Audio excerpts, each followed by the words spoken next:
Hey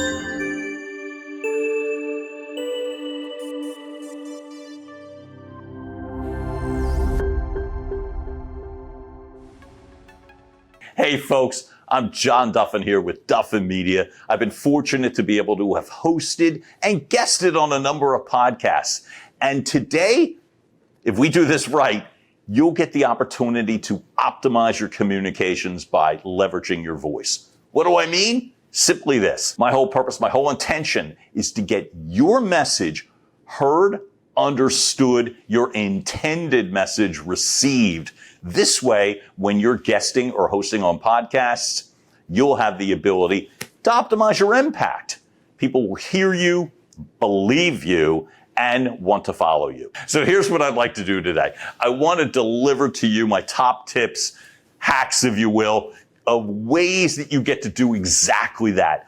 Optimize your communications by leveraging your voice. What is this all about? This is all about what I call the arc to authenticity. When I'm hosting a podcast, when I'm guesting on podcasts, it's really important to me to deliver an authentic message.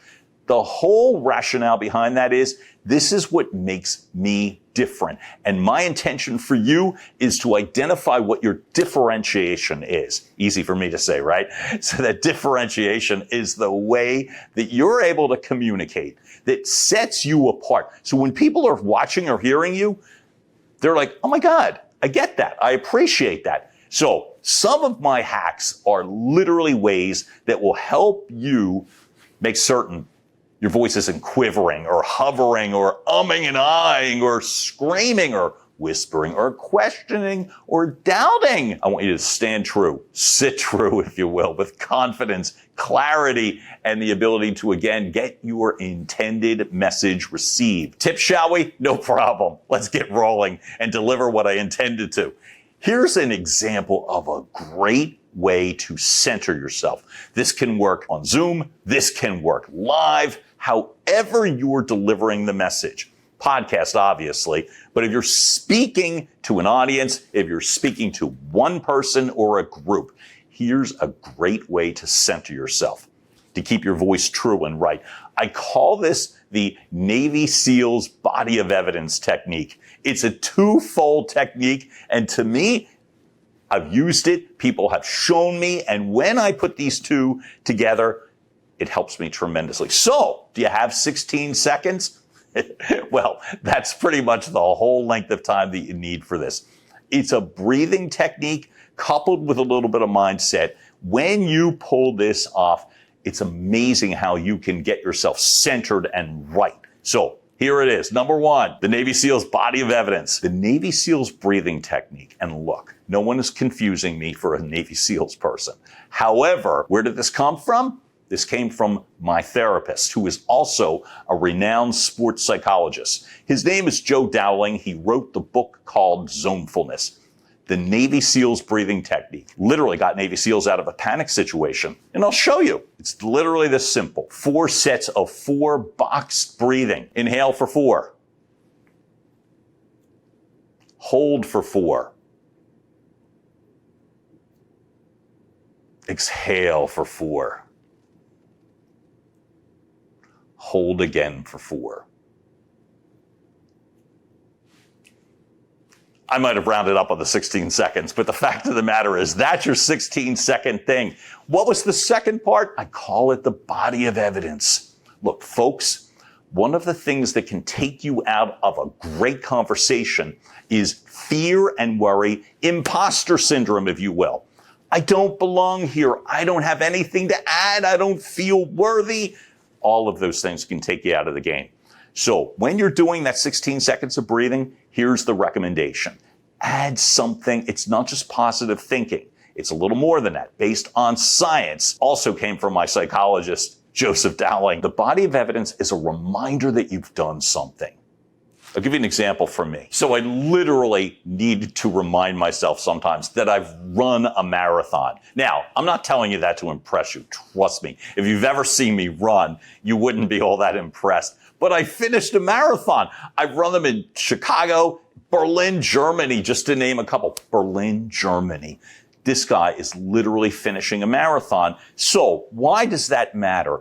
Again, it's not to impress you, but it's a reminder that never in my life did I think I could accomplish that. And I did. I include that sometimes in that body of evidence. For you, for me, it doesn't matter what the example is. This ain't a competition.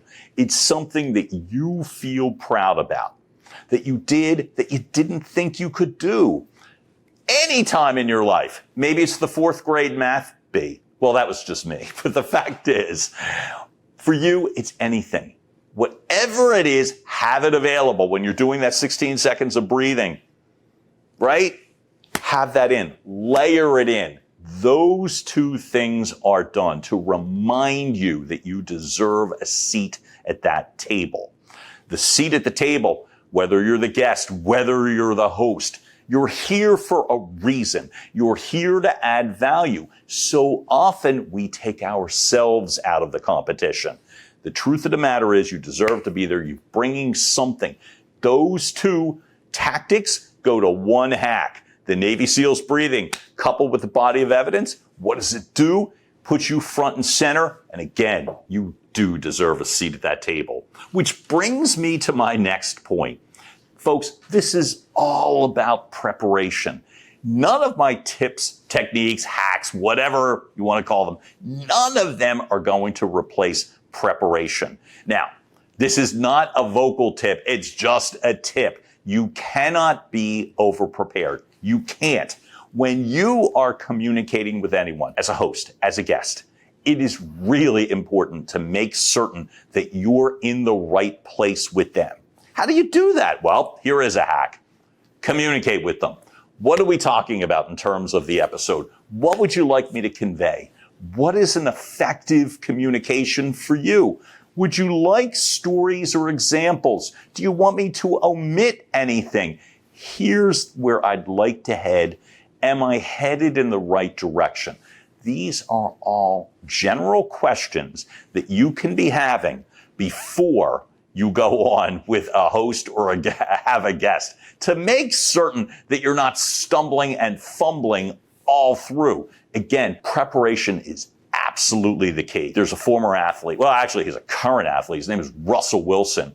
He was playing for the Seattle Seahawks, and his line as a young quarterback, somebody asked him, what makes you different? His line, preparation is the separation. And that, to me, is key. Make certain that you're buttoned up so that you can sound casual and at ease. So very often, you're having a conversation, whether it's with a friend, whether it's with a guest, whether it's with a client, whoever. I've been in these situations. And you're speaking with someone, or it's you, and you're starting with the ums and uhs and fillers. One of mine is and. All of a sudden, what they do is they tend to stop your train of thought. They tend to stop the guest's train of thought. When someone hears, what would you think is going through the mind of the person you're speaking with? I'll help you. Doubt, confusion, lack of focus. Everybody does this, by the way. Everybody. Ums, ahs, again, ands. Everybody. I'm not saying to sweat it, but what I am saying is this is typically fixable. No one loves hearing it. If you're speaking with somebody and you've got some sort of a relationship or rapport, they're going to forgive you. They're not going to worry about that. But here's a great way to omit and avoid it. Focus. I've spoken in front of audiences, and one of the things I realize is this works with one person or a group, which is to really, I call the tactic watering the plants, which is focusing on a person, whether it's for a thought, whether it is for a sentence. A podcast interview, it's typically a one-on-one. So that's easy, right? Make certain you are laser focused, not just on the host or guest, not just on the conversation in general, but the exact train of thought. You want to follow everything. It is so hard to go into the ums, uhs when you are really focused. So what this does, stay with the person speaking with you. Worry less about the bullet points of what you're going to say next or what you're going to intend to convey. Did I get my top 3? Don't worry about it. Because when you do that, you've already are projecting forward, which can be a mistake when you're speaking. You want to literally be in, because follow-up questions are incredibly compelling. Oh, tell me a little more, or give me an example, or I didn't know that. Whatever it is that you are staying connected in the conversation, because I'm going to tell you, some of the most compelling conversations come from what would appear to be a random thought. By you being able to follow up, it proves that you were listening, number one. It demonstrates that you're able to carry on a conversation, and who knows where it's going to head. And by the way, that who knows where it's going to head, and often it's good news. Now, one of the things that I often have been, speaking of often, get asked a lot is in regards to, do I sound okay? I'm going to give you an example of conversations that I've had where a simple tweak, a hack, would get you past a point of doubt and insecurity and into a point of confidence and engagement. And it's the term you might have heard before, which is upspeak. That's exactly what it is, which is ending your thought in a question. Listen, everyone does this as well too, but have you been in conversations with people where everything sounds like a question? And if I go to the store, do you want me to pick up milk or eggs? Here's the thing. Of course you're going to ask questions. If you're hosting a podcast, it's probably your job to ask a couple of questions, but everything shouldn't sound like a question, because here's why. People are hearing this, and there's almost this sense of unnecessary rhythm. People follow rhythms. I worked with a renowned voice coach, Roger Love. He talks about the top 5 of pitch, pace, tone, melody, and volume, and refers to upspeak. Of course, you're going to ask questions, but let me tell you, be really careful with the upspeak, because when you hear, should I sound like this or that, or should we go here or there, it often gets confused with doubt, insecurity. I want you to take the lead. The problem is, if you're the one that is in taking a lead in a conversation, people hear that and maybe they're going to run scared. So how do you address that without being too focused on how you sound? And by the way, all of this is to be done so it's a natural sense of communication, not worrying about, do you sound good? Do you sound pretty? None of this is in play here, right? So simply what you can do is remember, less is more in regards to the questions. Even when you ask a question, you can ask it in a declarative, engaging way. Would you rather we go here or here? Would you rather we do this or that? Folks, when I talk about those sorts of things, it still sounds engaging. It just doesn't sound unsure or doubtful. You want to be in a conversation. Again, remember that part about the seat at the table? Well, here's another example. Don't take yourself out of a conversation because it's sounding like you don't know if you should be there. You do deserve a seat at the table, and you should sound that way too. Look, hopefully the goal is you're doing a ton of podcasting. When you're doing all of that podcasting, you want to make certain people are hearing you, your true voice. That's terribly important. None of this is to, as we talked about before, make you sound a certain way, make you sound pretty, make you sound like an announcer. As a matter of fact, no one wants to hear announcery people anymore. I've gotten dialed back in some of the work that I do where people will say to me, well, John, you're sounding a little announcery. And I laugh and it's like, well, I'm just talking. I have a certain way of speaking. My reminder, none of this is to help you sound like me. In fact, it's the exact opposite. I want you to sound like your best version of you. If you're in front of a live audience, this trick, this hack works well too. But the fact of the matter is, I call it your game day physicality. Game day, meaning the situation. You want to make sure you're being heard properly. A couple of quick examples.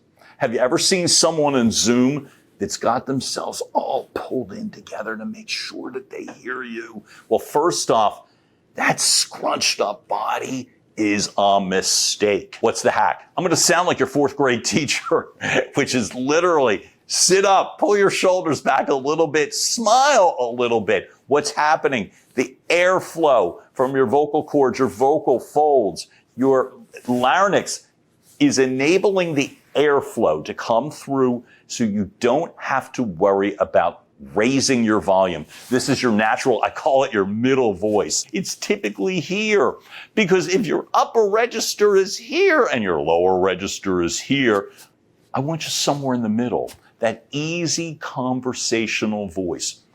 If you get out of it, if you're up here, that's okay. It's an easy fix.